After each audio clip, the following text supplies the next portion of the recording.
are hot off the back of UFC 310, and it was a card that was stacked, a card that promised a lot, and a card that kind of delivered in certain points. We're going to be covering it in all of its detail. We obviously know that the card was headlined by Alex Pantoja versus Kai Asakura, and that was a fight that we were looking forward to. Obviously, Kai getting his first attempt at UFC gold in his debut, a massive achievement, one that a lot would say is undeserved. And you look at some of the situations that you hear about in other divisions, such as the bantamweight division, and you see that situation, and you got Merab saying that Umar doesn't deserve a chance, and you've got this example here which is even more extreme. But that was a fight that was headlining the card. We also had Ian Garry versus Shavkat Rakhmonov, and that was again a fight that we were looking forward to, one that put two undefeated fighters up against each other. And yeah, it was one that I was just really looking forward to and hoping to see the best of each fighter. So let's not wait too long. Let's get into all of the details of the fights. I want to look through the stats, give my thoughts and opinions, what I saw, and yeah, let's get straight into it. So obviously we had our main event, Alex Pantoja versus Kai Asakura. Dominance by the champion. And I said it fresh off the pay-per-view. I've just finished watching it. I've been up for 25 hours non-stop, to be honest with you, and I had to watch this card. Pantoja is one of my favorites, undeniable. I think he's such a well-rounded fighter. He has an intensity, a vigor about him when it comes to fighting. And I know recently, as we talked about in our preview, that some people may not like his style. They may think he's been a bit wrestle heavy, but when he knows you've got a weakness, for example, Brandon Moreno, he's going to expose that to the best of his ability. And he's a true champion. He deserves his accolade. And I said it on Twitter, and I'll definitely be looking to set up my Twitter for this account. But I said, the UFC, it's about time he gets his damn respect. He deserves it. He's earned it. And he's a champion who has cleaned through majority of his division. There's not many more people that you can put against him. They're now talking about a Royville fight. He's already beat Royville, and he beat him pretty convincingly. But Kai Asakura obviously coming in with a lot of hype from a rising champion. He was fighting at flyweight, so I believe in rising he's been fighting at heavier weight classes, and this is again something that needs to be taken into consideration. I saw the amount of weight that he dropped, the amount of weight that he put back on, so he was game. He made the weight quite comfortably from all accounts. No excuse there. Pantoja looked good. He even looked better than we've seen recently. Physique looked dialed in, and the fight was, if I'm going to be honest with you, pretty much pure domination. I thought, and we discussed it, that Asakura would dominate on the feet. He's the more proficient striker. He has more experience striking. He's probably got a more technical skill set than Pantoja, and Pantoja is actually a really good striker as well. But Pantoja just set levels. He set levels. He said it in his post-match conference, in his post-fight interview with Joe Rogan. He said, this is the UFC level. You're not going to bring someone from Japan and think they're going to take my belt. And that's the dominance that you want. I think even that's the dominance that the UFC want. Saying, okay, that's the best that the Japan has to offer. We brought him over, put him against our best, and he absolutely dominated him. And that finish was beautiful. Pantoja obviously was doing really well on the feet. Asakura wasn't having as much joy as many would have expected him to. Pantoja seized an opportunity in a grappling exchange, got on the back of Asakura and choked him out. And Asakura, he didn't even tap out. He was, pretty much asleep for however long it may have been. He was out for a couple of seconds, I believe. But yeah, Pantoja, absolute dominance. What a champion. Brandon Moreno, Royval, Asakura, he's done it, and he deserves his accolade. And more than the individual, being celebrated, I think what this does for the flyweight division is absolutely amazing. It's another chapter, another body. Kai will have to work his way up through the division. There will be more exciting fights coming out of the flyweight division, but Pantoja is a rightful champion, and I think the fans need to give him his credit because he got some stick that I don't think he deserved. And so with this performance, we've got our flyweight champion. He's shown his dominance. Who's going to be the next contender? I'm not overly impressed by Royval. DC made mention of it as well. He wasn't impressed, even though the UFC are trying to sell us that he's the number one contender. We want a worthy contender for our champion, and Pantoja is our flyweight champion, and rightfully so. What a performance! And I enjoy his fighting style so much, as I've mentioned. Next up, the co-main event, Shavkat Rakhmonov versus Ian Garry, and this was a fight we were looking forward to very, very much. Someone's O had to go, and it was Ian Garry's O who went, and to a degree a closer fight than I thought it would be. I knew it would be competitive. I respect both fighters a lot. In our preview, which we spoke about, Shavkat's the more well-rounded fighter. He has the ground game. He has the submission game. Ian Garry is more of the striker. He wants to keep things standing. And it's very interesting because if these two will fight again, and I truly believe they will fight again, Ian Garry has a bigger chance than I thought he would have. And it's a testament to the work he's put in. He hasn't remained stagnant. He's gone to Brazil. He's training with shooter boxing. He's got Charles Oliveira in his corner. He's benefiting from these things. And again, I'm going to start off with Shavkat, dominant in a number of ways. It wasn't easy, and he executed some techniques which I think he wouldn't even have needed to if it wasn't for it being Ian Garry. A lot of clinches, a lot of work on the cages, not necessarily pretty and what fans may want to see. However, it's part of MMA, it's part of fighting, and Shavkat was dominating in those positions. He was dominating when he took Ian down to the ground, and in those attempts that he did take him down, he was very successful, and he held him down and pretty much took majority of the round with those takedowns. The issue that he had is that Ian was pretty good at defending those takedowns, and on the ground he put in a pretty good shift, if we're being honest with you. Shavkat was decent on the feet as well, was catching Ian a number of times. There was one right hook that absolutely rocked Ian. Kudos to him. Again, he's got a chin on him. He can take a shot. He's not, soft from what we've seen so far. And Shavkat remains undefeated as I expected. I would have probably, I think 48, 47 is probably fair. 49, 46, yeah. I wouldn't argue if you wanted to give another round for Shavkat. For Ian Garry, again, nothing to be ashamed of at all. He took an opportunity that many were running from, and he's gained some more favour in my eyes. I've said I've really liked his game when he came into the UFC. Some things after that I haven't been too much of a fan of. I think Ian's going to have to start finishing some people. Obviously, as the quality of opposition rises, it gets more difficult and difficult.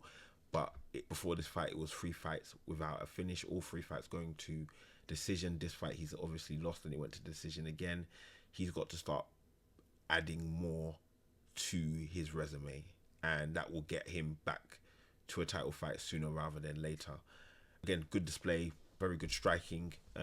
Probably Shavkat had more dominance than I actually thought. Ian was on the outside trying to pepper, and that is his style, to definitely counter and catch. And so he probably allowed Shavkat to have a little bit more activity than normal, or if someone was trying to go about just absolutely completely cutting off his supply by just going gung-ho. Ian wanted to be on the outside, peppering his shots and catch Shavkat where possible. A lot of the work was done across the body. As you can see, 21 leg kicks landed, 10 to the body and 11 to the head. The number of significant strikes is obviously at 42. A lot of that work was done to the legs, and some of that was actually proficient as well, to be fair. But Ian, who did he go up against next? I'll try and get a big name, but you don't want to put yourself in too much of a threatening position. You've taken the chance here. It didn't pay off, unfortunately, but you want to make sure your next fight is going to be a win. And he's got to go to the drawing board. But the first name that came to my mind was Usman, Kamaru Usman. I think that would be interesting, to say the least. They have a little bit of beef between them from what I've seen this week, and it would be good. But if Kamaru, takes him down, it could be very, very difficult. But again, Ian showed a more proficient wrestling and jiu-jitsu.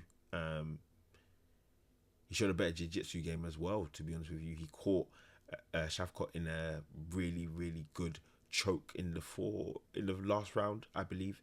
And Shavkat is tough, I know, but it looked like at one point he might just tap. He didn't. In reality, I don't think he was too close, but it was definitely a threatening position, and he did very very well to overcome that. You look at the control time as well. Clearly, Shavkat dominated that fight. In terms of the ground control, Ian had his minor elements of success as well, but rightfully so. Shavkat will be fighting against Bilal Muhammad in his next fight, and that will be for the championship. Funny situation when they were trying to get the face off in the ring, Bilal versus Shavkat, and security wouldn't let Bilal through. I'm sorry, but that's ridiculous. You got to treat your champions better, UFC. You got to key on the security that this may be happening. I mean, yeah, we got to do better, guys. This fight right here, okay, guys, let's get into this one. Yeah, I'm gonna be blunt with you. Very, very, very, very disappointed. Very disappointed. The judging on this fight is an absolute disgrace. Absolute disgrace. I watched this fight, and in my predictions, I think I even said it, that I went for Volkov because he's been more active. He was on a 4-5 fight winning streak. The confidence was exuding from him. He came into the ring with the cornrows. I said, what's going on? A lot of people online were saying that he's a heavyweight Paddy Pimblett. But I said, something about me was saying he's going to win. And I was being proven throughout the fight that Volkov is going to win. He's dominating the fights to a degree. I would give the first round to Cyril Gane, yes. 2 and 3 is for Volkov. He was dominant. He had the ground control in the 5th round. Not much was done from either man, but he was the more dominant fighter in those 2 rounds, and he deserved to win. He deserved to win. Cyril Gane did not deserve to win. He put in a subpar performance. He put in a performance of a man who had been away from the octagon for far too long. And for him to get this victory is an absolute disgrace. I've got to say that. It's an absolute disgrace. Cyril, I think even himself knew. He was walking out the cage before Joe had done the post-match interview. Volkov was very angry. I think even Dana was angry. And I can't blame them, because you watch that fight, you look at the stats, and again, it won't tell you everything, but you're seeing a higher level of activity from Volkov. You're seeing more ground control. You're seeing higher level of takedowns. Just on paper, you'd think probably he won. And when you watch it, it's clear, not glaringly, but it's pretty clear who won that fight. So yeah, very disappointing from my side to see Volkov lose. I think this could have set him up for a very good run. If I know Dana, he's gonna not penalize him at all. He's gonna get him set up with probably a rematch again, but I don't think you're gonna do a third one that quickly. So you'd probably get him, still have him fighting high level opposition with the opportunity of moving up. For Gane, I think he said he broke a number of his toes, so he may be out for a tiny bit of time. Again, wasn't super impressed. To be honest with you, put him up against Jairzinho Rosenstrike or Marcin Tapora. Put him up against anybody, but do not put him near the title, if I'm being honest with you. And I like Gane from what I've seen of him as a person, but you've been gone so long. You got this victory that you didn't really deserve. And for me, go fight some people who have been fighting. Build yourself up again, because you don't excite me and you don't excite the fans. The striking style is good, but I think Volkov was the more exciting fighter in this fight, if I'm being honest. So very disappointing to see him lose, and Gane will have to figure out how he pushes forward. Next one, Bryce Mitchell versus Kron Gracie. I don't need to see Kron Gracie back in the octagon. No offense, Kron. I just don't need to see you back. I was going to tweet out before the fight, if Bryce Mitchell can't get rid of Kron Gracie within 3 rounds, we're going to have a serious problem. And thankfully, he got the job done at the end of the fight. For me, it was pretty much pure dominance from Bryce Mitchell. Kron was kind of staying in it for majority of the fight. Was completely, pulling guard when he was on his back. Bryce likes to take people down and try and submit them, and Kron was, just like, okay, I'm gonna pull guard, and that's it. I'm not gonna actively, do much more than that. I just really wasn't impressed at all from Kron Gracie, and the two times I've seen him, neither have been impressive. So I think it's time we just move on. If I'm being honest, Bryce Mitchell, on the other hand, he needed this win. He had to win, and he did, delivering the victory in the third round via some devastating elbows, absolutely devastating elbows that I think turned off and on Con Gracie's lights and then turned them back off again. Yeah, there was some nasty elbows. I mean, it's good to see Thug Nasty back in the win column. He needs to build on this. I'm not 100% sure how he will grow from this and what the next step is, because even though he won, I don't think it was a flawless performance, if I'm being honest. I would have liked to see him get rid of Kron within 2 rounds. Shouldn't need that extra round. Next fight up was Landwehr versus Choi, and I think I said I've seen Landwehr a lot more than I'd seen Choi, and I need to see a lot more of Choi. I need to see, this man was, especially early on in the fight, he was vicious. Like, pardon the Robocop. That's the comparison I'm giving him. Robocop. He was moving forward. He was striking. And Landwehr is normally the person who's putting it on people. He got it put on him, and it was surprising to say the least. Because I haven't watched Choi, but reading everybody's comments coming up into this fight, everyone was excited to see this matchup, and I cannot disagree with them at all. Very, very exciting. Choi, to me, was absolutely dominant. Landwehr, I think he was in an uncomfortable position because he's never been there before, where he isn't the most aggressive or dominant fighter. Choi just literally, like Robocop, took what he wanted when he wanted, and finally finished the fight via elbows and ended the fight on top of Landwehr. Deserved victory. Again, I want to see more of Choi. I desperately need to see more of him, because he's a fighter I feel like I could really gravitate to. High level of significant strikes, as you can see, over double, nearly triple what Landwehr was able to hit, and he had a large amount of control time, nearly 8 minutes, over 7 minutes in a 15-minute fight, which is crazy. We're going to go quickly through the prelims. Dominic Reyes versus Anthony Smith. And I said it in the preview, Anthony Smith, it's time for you to go. You got to go, bro. Sorry. And I know he was having some personal situations that impacted him. He wasn't able to focus. Tears were coming out early on, and it was too early for him to fight. He was probably using this as a form of therapy.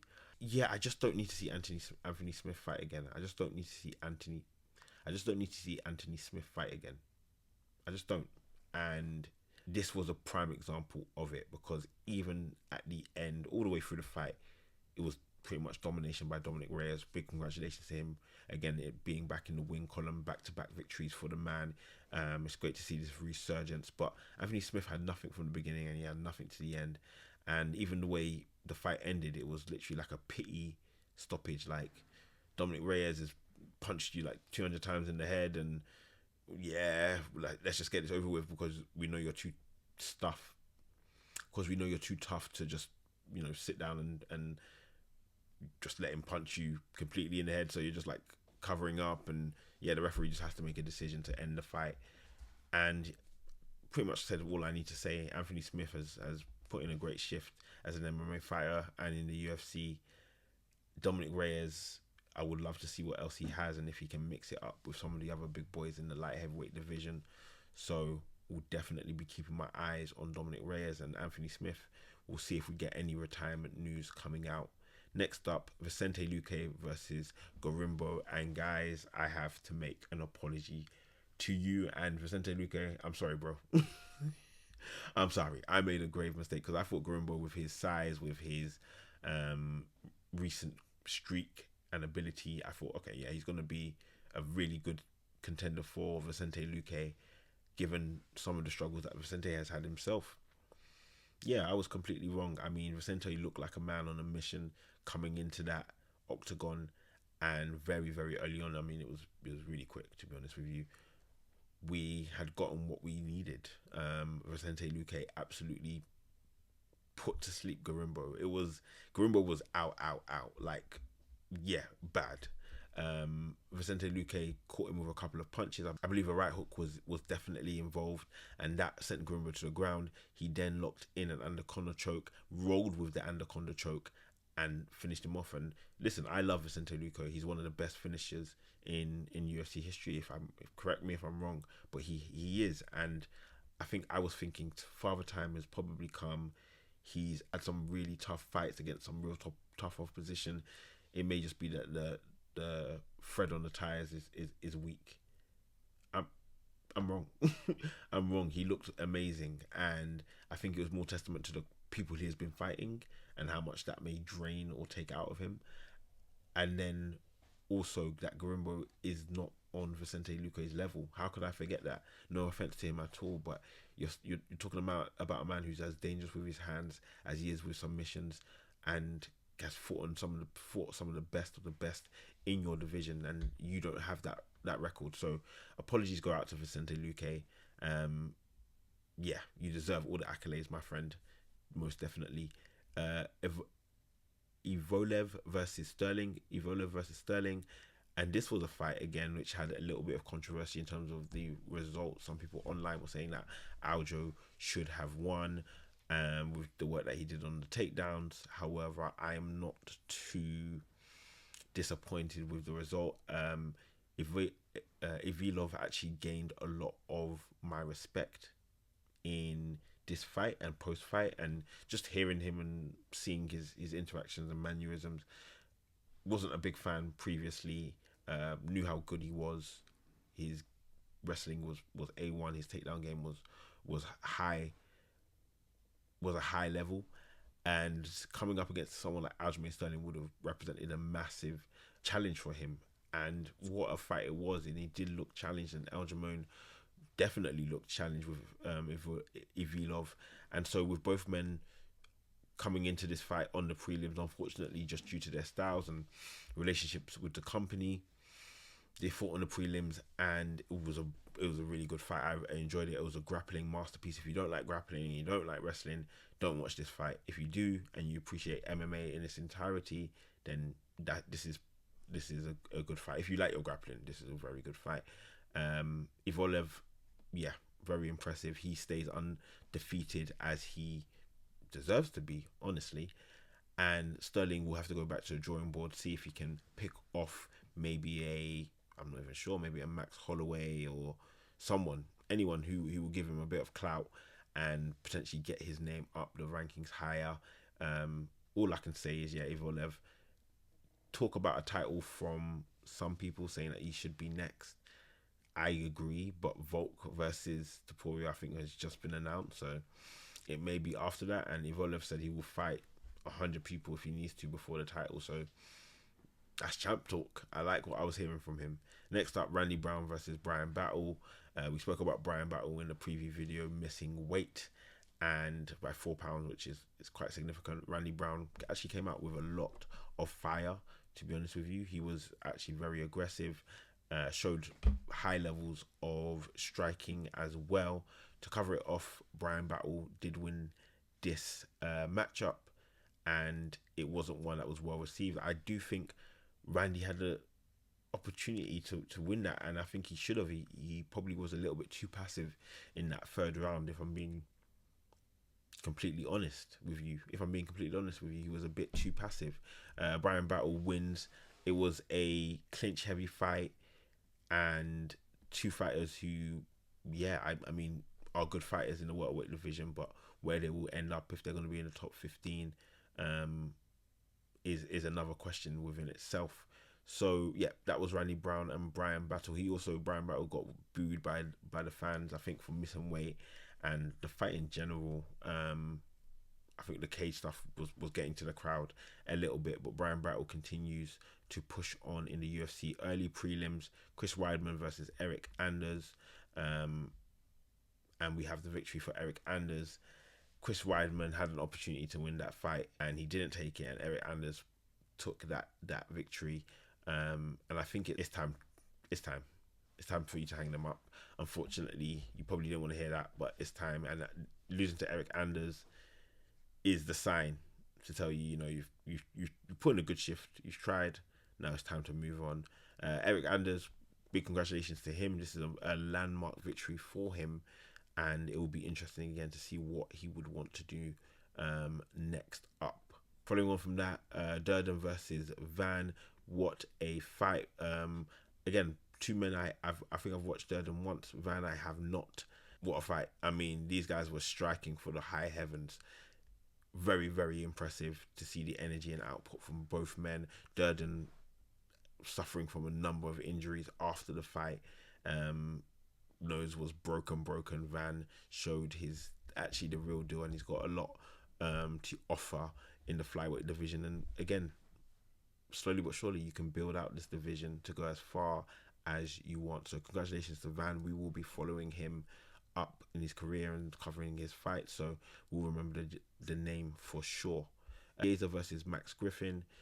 Chiesa wins, subs out Max Griffin, and I said I wanted Chiesa. I think I said I thought Chiesa would win, but Max Griffin would, be probably the more desirable choice, just because of some of the previous fights I've seen with Chiesa haven't been the greatest. However, some have been really good fights, and this was a fight where he used his skill to get out Max Griffin in the third round with a rear naked choke. We know he's a submission specialist, and he utilized the time to get Max Griffin out of there very, very quickly. Chiesa, I've got to put my hats off to you. I doubted you to a degree, not mainly because I just thought it would, yeah. Because I think it's more when Chiesa started talking about retirement that if you wanted to retire, this is a good time. But if you're able to be a gatekeeper for people like Max Griffin and whoever else will be coming down the pipeline, then amazing. Another win for him off the back of the Tony Ferguson victory, and long may it continue. We're going to cover the next couple of fights. The final two, Clay Guida lost to Chase Hooper. Chase Hooper gets the victory over the UFC legend by armbar, and it was very, very impressive for him to get the submission. We've seen Chase grow from a boy to a man in the UFC, and this is another chapter, guys. Very, very impressive. I have a thought in mind that says, can we give Chase Hooper a new moniker of Chase, the legend killer Hooper? Like he said, or someone mentioned that a fight with Jim Miller would be great. What if we just start lining up legends for Chase Hooper to start dismantling limbs? I mean, I would love to see it. He's grown so much on the feet, so much better, and in his stature and his presence. And long may it continue, because I think we've all watched him come up the ranks, and it'll be interesting to see how far he can go. Clay, on the other hand, again, retirement. Thank you for your service. It's been amazing, but let's let some new young blood come in, and let's start building out the likes of Chase, the legend killer Hooper. Finally, the victory for Kenneth Nzechukwu versus Brzezinski, and Nzechukwu has established himself now in heavyweight. It's one thing to get a victory over a smaller man heavyweight, but to do it against someone who's your own size and do it in the first round is very, very impressive. Your stock will rise in the heavyweight division quite quickly. So very impressed to see Nzechukwu continue his reign in the heavyweight division and continue it with 2 victories back to back. Very impressive. It will be interesting to see who he's matched up against next. So key things from this card, as we mentioned, guys, the champion has a name. His name is Pantoja, and he deserves the respect from you guys. We also had Shavkat Rakhmonov book his title fight against Bilal Muhammad with his victory against Ian Garry, and we also had a number of brilliant fights, some which were ruined by robberies, as we know, others which were finished in absolute style, like the one from Bryce Mitchell. Guys, hopefully you've enjoyed the video. Make sure to like, subscribe, and comment. I want to hear all your thoughts and opinions and get some real dialogue going, because I love talking about MMA. I love talking about combat sports in general. Guys, it's been a pleasure. It's been EDA. Peace.